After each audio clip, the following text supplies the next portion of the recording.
Hey everybody. So, I guess I've been watching a lot of TV recently, and can you really blame me if I want to escape reality at this point for a couple hours every night before I go to bed? Luckily for me, there's so much good shit to watch. And recently I checked out the HBO docu-series 100-Foot Wave, which was fascinating for so many reasons. Essentially, this crazy person named Garrett McNamara willfully attempts suicide on a daily basis, either by drowning or by falling from crazy heights and breaking all the bones in his body, and then he charismatically convinces a bunch of other people to do the same thing for little reward other than an insane dopamine rush that quickly fades away. So, in that context, Philip Glass's epochal organ/piano piece, Mad Rush, is an inspired choice for the music to accompany that show's opening credits. Because, see, McNamara is certainly mad, and his passion is fueled by the Sisyphean chase for a death-defying rush. About a month ago, I had the extremely good fortune of hearing Mad Rush performed in an amazing recital by pianist Lisa Moore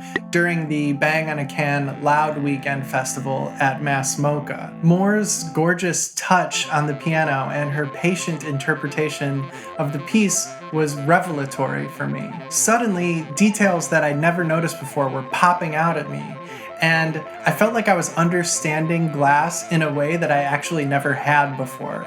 So I wanted to look closely at the score to see what it might reveal. This is Score Study with me, Brian Krock. Part 1. Does Philip Glass suck? Yeah, so to be honest, I never really dug Philip Glass's music. And obviously, Philip Glass has always been an extremely divisive figure in the new music world. I love that in 1984, Donald Hennehan in the New York Times called Glass's music the equivalent of C-spot run in literature. So I thought it was only fair that before I dove into Mad Rush, I should call on an expert. Nathan Bales. Yeah, no, I'm super glad that you got into Philip Glass. I like Philip Glass. Because people hate him, man. People really hate Philip Glass for whatever reason, and there's like this weird stigma built upon it. So people would be like, yeah, I just don't like him, and I'd be like, could I convince you to listen to One Piece? Nathan is a gifted composer himself who I met recently and who is easily the most fanatical Glass fan that I've ever met in my entire life. Essentially, I wanted to see if he could convince me of Glass's greatness. His musical career is really important to understand. He went to the Peabody early high school program for flute, I believe. And then he went to Juilliard for undergrad, and he was the composer in residence with the Pittsburgh Symphony Orchestra like 3 years in a row. But he actually turned down studying with Nadia Boulanger like 2 or 3 times before he actually went to be the Pittsburgh Symphony Orchestra composer in residence. Wow. And it's hilarious hearing him talk about it because he was like, what a dumb thing that I did. Why didn't I just go? So then he goes to study with Nadia Boulanger, and right after that, he goes to work with Ravi Shankar. He was to dictate things that Ravi played, and he had to give it to Western musicians. And it wasn't working. He had the notes right and the rhythms right, but it didn't sound correct. Like, it's kind of hard to describe, but the best way I would describe what I think it probably sounded like was classical musicians learning how to swing for the first time. Totally. Like, it's technically correct, but it just isn't vibing. Yeah, because you don't have the whole life, the lived experience of growing up in that culture and playing. I mean, I'm sure after a while, if they had time to really steep themselves in the music, they could figure out the vibe of it, but right? And it's more about feel than it is about the correctness of the rhythms or the notes. He had the idea to erase the bar lines, and then it worked. And if you look at a lot of that style of music, his works with Ravi Shankar, and that idea of erasing the bar lines and the music that he wrote right after that experience and came back, it looks like he wrote music and then he erased the bar lines. Like, it's weird to put his music in meter sometimes for me, because it is in meter, and that's how stuff has to be organized for us to play together. But what's really happening is a little different. And Mad Rush has that in it, because even though that's in 4/4 technically, that little like last section that he cuts off is just like, that's how he writes music. He usually has this shorthand where I can almost guarantee you he probably like wrote like the 16th notes, the figure, and then wrote like ×4. So this is where like the Philip Glass bias starts, I think, where people like him, is with this music, because this music to me is the most fitting within the minimalism realm, in the sense that it is very repetitive. He calls it music with repetitive structures. The thing that I call it is binary music. I made that term up. It was just for me because in undergrad I wrote a paper on how to analyze Philip Glass's music for fun. But I call it binary music because, relating back to that Ravi Shankar story, there's this one thing he talks about in it, sort of a reductive way to make it clearer for like a Western audience, is that a rhythm can either be a duple or a triple. Mm-hmm. That's pretty standard stuff. If it's 16th notes, that's still a duple. And if you look at his super early music, you can see that really clear. Everything in the music ends up having this binary kind of code behind it. And that is sort of like the coding of his music in terms of how it becomes understood to an audience. And this is the reason I love his music so much. Philip Glass basically invented a new language of music in some regards. And when you hear it, it's fully understandable. You don't need to already learn the syntax, grammar, and vocabulary of it, because there are these little things in it that teach the audience member how it functions without them ever knowing it. Part 2. Maybe we should look into this binary business. I feel like I could talk to you forever, but I have to get going soon. Yeah. Hopefully you got what you needed. Honestly, I just needed to listen more closely and to appraise Glass's music on its own terms. When I heard Lisa Moore's recital, I realized all of a sudden that the relative simplicity of the pitch and rhythmic materials in Mad Rush allows the listener to perceive some staggeringly complex and really exciting formal developments. So in order to understand what this piece of music is all about, it seems paramount to me that we first familiarize ourselves with each of its component parts before we zoom all the way out and observe how they interact to create a fascinating mammoth architecture. Mad Rush begins with this economical 4-bar phrase. In fact, every event in this piece can really be understood as part of a 4-bar unit. So I thought, what better way to represent these than a 2x2 Lego brick? Let's use Legos to build the whole cathedral of Mad Rush and see what it looks like. And maybe that'll metaphorically elucidate some things about the piece's musical structure. We're going to be constantly referring back to Nathan's idea of binary structures in Glass's music, starting right now. So these first 4 bars seem very simple on their face. Just 2 bars of F major followed by 2 bars of A minor in first inversion. However, throughout this long piece of music, we're going to return to them constantly, and they serve multiple functions. They first punctuate our journey and give us a little moment of rest. But also they ask us to listen again more closely and to re-evaluate their meaning. Since they're so important, let's give these introductory 4 measures a red Lego brick. Now let me just offer a few interesting contradictions that these first 4 bars imply. First of all, what key is this piece of music in? The 2 notes A and C provide an ever-present mantra throughout the piece, but the context around them changes. So when we hear that F in the bass at the very beginning, we think to ourselves, clearly this is home. Surely the key matches the key signature of F major. But then when that F descends a half step to E, we might pause and think to ourselves, wait, no, this is in A minor. Each chord gets 2 bars of equal weight. Binary. So what key is it then? Well, the fact that it starts on an F major is a pretty strong piece of evidence. So I think what we should do is remember to check at the very end of the whole piece to see where it ends. And maybe that will elucidate this for us. Also, think about the fact that Glass puts that A minor triad in first inversion, which conventionally is considered to be a less strong iteration of a triad than root position. But having that C in the bass emphasizes the fact that an A minor triad is really only one pitch different from a C major triad, and to my ears, you could almost hear this chord as a C major triad with an added sixths in this context. In that way, this second chord is kind of a dominant chord. Isn't it so great the amount of nuance and intrigue that Glass was able to encapsulate in just 16 beats of relatively insipid music? Like, in any other composer's hands, these very two chords could lose like most of their meaning. With introductions over, the piece takes off in measure 5. I'm going to call this 4-bar chunk of music figure A and assign it a 2x2 blue Lego brick. Figure A consists of the same two alternating chords, F major and A minor, with the addition of triplets in the right hand. Both the triplets and the eighth notes have equal weight. Again, binary, and they create a new homogeneous texture. Figure A is repeated once literally, for a total of 2 iterations. Then, in measure 9, we hear a slight variation on figure A.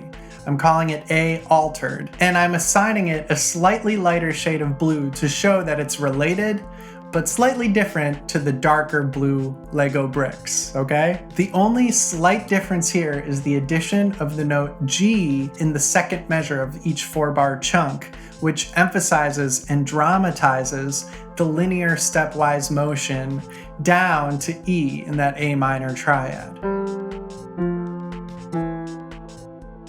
Now, this 4-bar chunk is, surprisingly, played 3 times. As an active listener, at this point, you're on the edge of your seat, uncertain how the hidden inner gears of this clock work. Now, finally in measure 17, we hear a new vertical sonority, a G minor triad. Keep in mind that this is almost a minute into this piece of music. Basically, Glass is taking his time to explain the rules of this particular game. This 4-bar chunk of music gets a yellow Lego brick because it's completely new stuff that isn't related to either the red or the blue material. And I'm gonna call it figure B. Figure B gets played twice. Measure 21 is a slight variation on figure B. So in keeping with this pattern I've established, it gets a lighter shade of yellow brick. This variation is itself a variation of the variation of figure A. Because in its second bar, rather than hearing a descending counter melody, we get the ascending variety. What seem like subtle details on the surface actually feel gargantuan given the starkness of the context surrounding them. And then in measure 25, we hear the introductory 4 bars of music again, exactly the same, so we put down another red Lego brick. And now, at this point, a pattern has begun to emerge. The preceding 36 bars repeat exactly, so we're sort of building a little pyramid here with our Legos. At this juncture, I just need to point out that Mad Rush was originally conceived to be a piece of indeterminate length. It was commissioned to be played by Glass on the organ at the Cathedral of St. John the Divine in Manhattan for the Dalai Lama's first public address in North America in 1979. And because they weren't really sure when the Dalai Lama was going to show up and how long the proceedings were going to take, Glass needed to write a piece that could be stretched. However, I'm using the officially published sheet music by Schott, and it's clear to me that a ton of thought went into the form that's solidified in this published version. Anyways, now Glass has established a new macro pattern using these pyramid-like chunks of 36 bars of music. However, when the intro is repeated for a third time, a big change happens in measure 51. Now, we don't hear the A minor triad in first inversion, we hear it in root position. Perhaps this is another piece of evidence to suggest that the piece should be thought of in the key of A minor. I don't know, maybe it's a red herring. Either way, I'm giving this Lego brick a darker shade of red to indicate that it's related to, but slightly different from, the original red bricks. But see, this new piece of information, when it's injected into the proceedings, it initiates all these huge changes to everything in the music. Maybe I'll just list them all really quickly. The subdivision changes from duple to triple, although the notation is written weirdly for legibility's sake. The speed increases dramatically. The tessitura expands to encompass almost 5 octaves, and the size of the 4-bar unit increases just slightly. This last point deserves some explication. As I mentioned, the sheet music is written in this kind of overcomplicated way to ease legibility. It's written with a metric modulation, which, by the way, is written in the old-fashioned way, and if that doesn't make sense to you, you can watch my video about metric modulations. But anyways, in this case, the preceding quarter note is equal to the following dotted quarter note. Then each measure is written as a steady stream of constant 16th notes in 24/16. But the listener certainly doesn't hear it that way. Instead, we're hearing the same units of 4/4 time, but subdivided in 16th note triplets. The way the publisher chose to write it is easier to read for 2 reasons. First, because it uses a lot less ink, but secondly, because of what happens in the 4th and 5th measures of these chunks of music. At this point, the pattern breaks, and we have 2 measures of 14/16, which are effectively one big unit of 28/16, with 2 little 16th notes that are just sort of squeezed in there. Think binary. Here we just have a little bit of duple infecting the prevailing triple subdivision. Back when Glass wrote this in the late 70s, it would have been very difficult to notate this without using metric modulations because these little duple units make the whole thing just 4 16th note triplets larger than a single measure of 4/4. That's just slightly more than half a beat. But today we could easily write this using irrational time signatures. And if you're curious, it would be one measure of 28/24. You can go watch my video about irrational time signatures if that confuses you in any way. So anyways, to indicate that these 5-bar chunks of music are really just a slightly, just half a beat larger than 4 bars, I added a little 2x2 plate on top of each Lego brick. They occupy just a little more space than every other 2x2 Lego brick. I also gave each of them colors that again are different shades of the parent colors.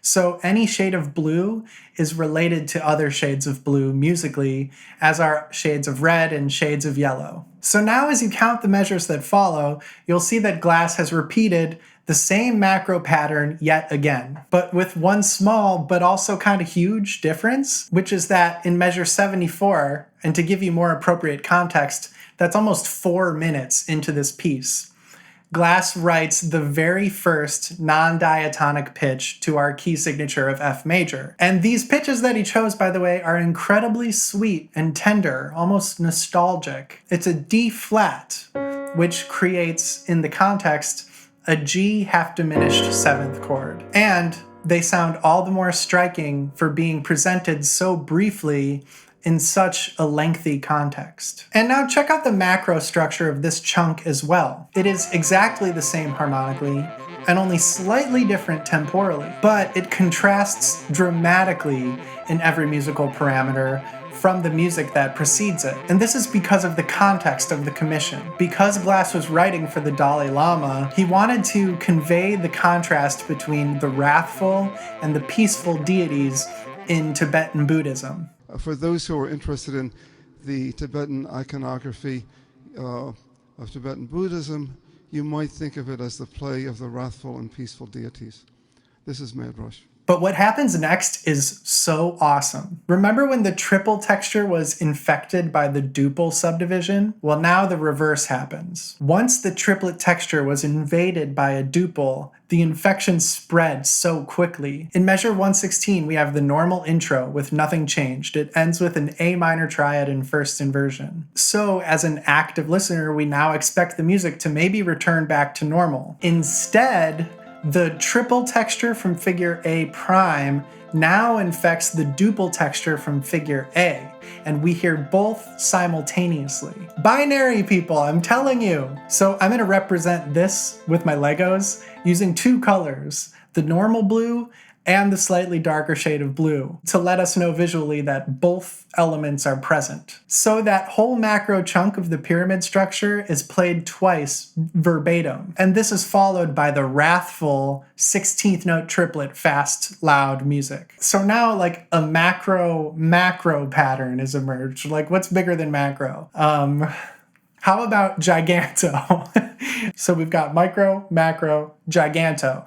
The giganto pattern is binary. We've got 2 macro chunks followed by 1 macro chunk, 2 macro chunks followed by 1 macro chunk, or you could think of it as 2 giganto units of 3. How cool is that? Okay, I gotta speed up this analysis, don't I? Okay. Part 3. Wait. Where's the melody? And then comes the coda. The coda begins with the normal 4 introductory measures, but then something magical happens.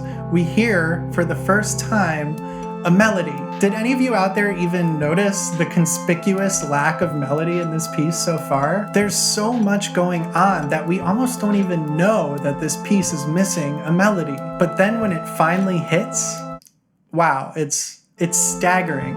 It's like getting a cold drink of water after trekking for days through the desert.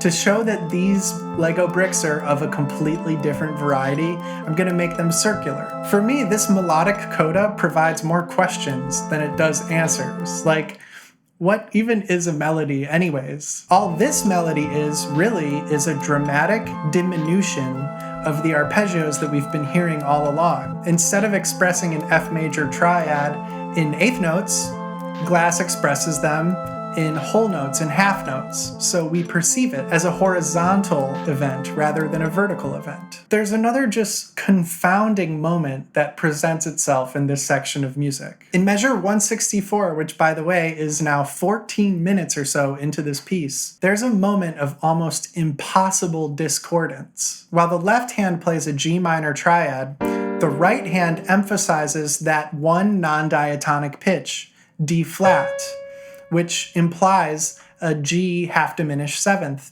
chord. Now, of course, that D flat and that D conflict aurally, like it creates a major 7th, it sounds dissonant, whatever. However, I might go so far as to say that they conflict even more just psychologically. I mean, you just can't do that. You can't have both a G minor and a G half diminished 7th chord. You just can't do that, right? I mean, to me, it seemed so wrong in the sheet music that I listened to multiple versions to make sure that it wasn't just a printing error. But no, Philip Glass himself plays it this way. What this is opposing poles of a binary world infecting each other in the most dramatic way. Maybe he's trying to say that wrath exists in the peaceful deity and vice versa?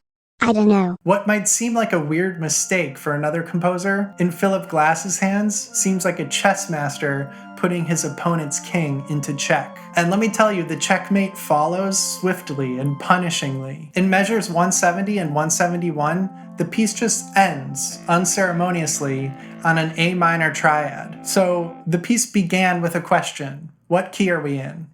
And rather than answer that question, Glass just reiterates the question, what key are we in? And the music is just cut off abruptly, as if to almost imply that even though we're no longer hearing it, it's just going to continue going according to this weird binary pattern, building larger and larger structures in some alternate universe for the rest of time. Conclusion: I was wrong about Philip Glass. Okay, so why did I make this video? Well, first of all, I need to state for the public record that I am wrong all the time, and that's okay. I think it's really good for me, and it would be good for all of us to remember to check our biases, reassess music as we grow and change, and to maintain mutability as we receive new information. So, officially, I hereby declare I have changed my mind about Philip Glass. I think it's pretty obvious that he's a badass. Now, if you dug this masterclass in musical form, maybe consider checking out my Patreon page, because there's a lot of stuff on there, and I spend a lot of time making these videos, and it would be a completely untenable situation financially if it weren't for my patrons helping me out every month. So thank you, trusty patrons. Click on click on one of these videos and keep watching my stuff. And thank you. Click whatever. Okay.